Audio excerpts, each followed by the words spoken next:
चलो एक बार और बोल लो, क्या जाता है। बहुत सुंदर। सूर अनेक फिरे कण मांगत, पै पद सूर तो स्वाद कहाँ, पुनि ताल मंजीरा बजाती फिरे,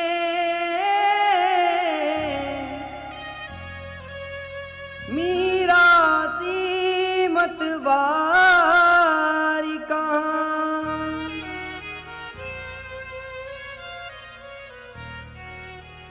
सिया राम कथा कितनों ने लिखी, पर तुलसी सी मर्यादा कहाँ। नरसिंह बसे हर खम्बन में, पर काढ़न को प्रहलाद।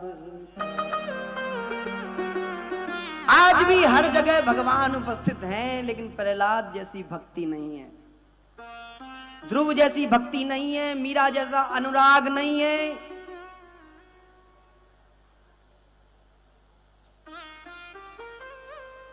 यदि हमारे घरों में प्रहलाद होंगे तो भगवान भी जरूर आएंगे।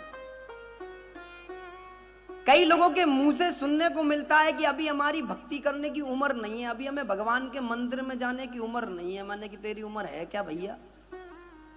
बोले जी हम अभी 22 ओल्ड ईयर हैं।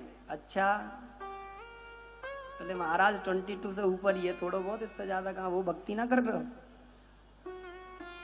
हम जिस आयु में हो, हम जिस उम्र में हो,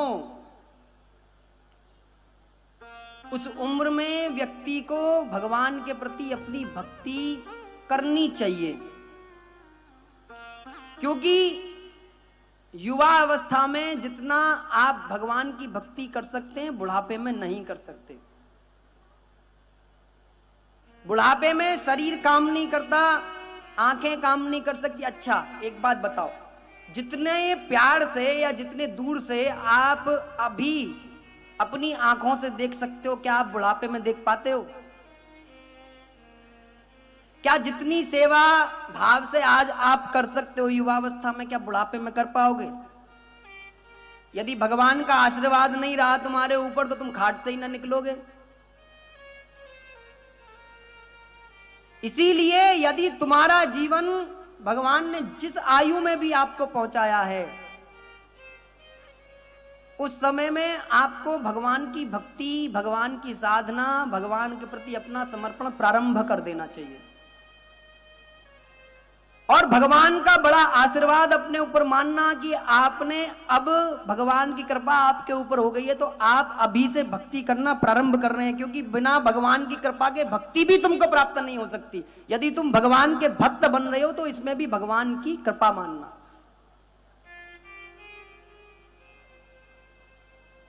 राजा परीक्षित सुखदेव महामुनि से पूछते हैं, प्रभु आप एक बात मेरे को बताइए कि आप हमेशा कहते हैं कि संसार में हर व्यक्ति स्वार्थ से परिपूर्ण है, हर व्यक्ति का अपना अपना स्वार्थ सिद्धियों के कारण व्यक्ति एक दूसरे से संबंध निभाता है। बोले ये संसार की सत्यता है भैया।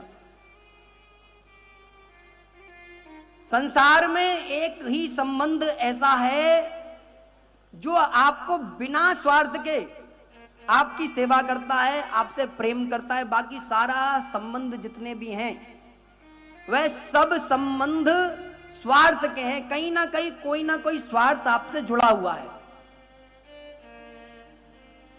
माता और पिता के संबंध को यदि छोड़ दिया जाए तो बाकी जितने भी संबंध हैं सभी में स्वार्थ है।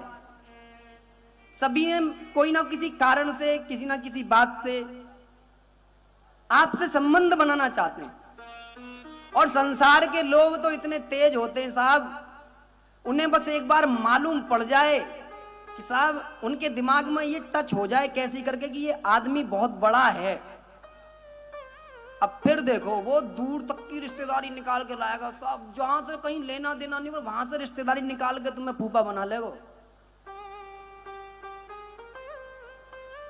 लोग बड़े बड़े लोगों के नाम गिनाते हैं हम लोगों को आकर के, वो ना हमारे रिश्तेदार हैं। वो उनका नाम इसलिए नहीं गिनाते कि वो उनके रिश्तेदार हैं, क्योंकि वो ऐसा मानते हैं कि वो बड़े हैं और थोड़े लंबे चौड़े हैं, थोड़े ठीक ठाक है, उनकी चलती फिरती है, तो इसलिए रिश्तेदारी जोड़ लेते हैं। और गरीब से कोई रिश्तेदारी जोड़ता है क्या, बताओ? कोई बताता है कि ये इससे मेरी रिश्तेदारी है? कौन बताते हैं?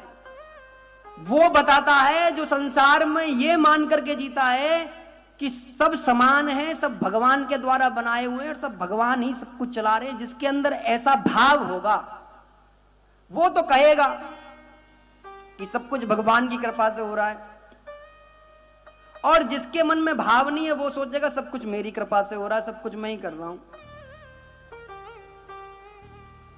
कुछ लोगों को ऐसा लगता है कि यदि वो नहीं आएंगे या वो काम नहीं करेंगे तो वो काम रुक जाएगा। ऐसा होता नहीं है कभी भी। किसी के बिना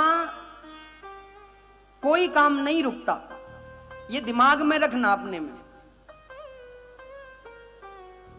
और परमात्मा की बड़ी कृपा मानना अपने ऊपर कि तुम्हें इस योग्य बनाया है कि तुम उसके काम में काम आ सकते हो।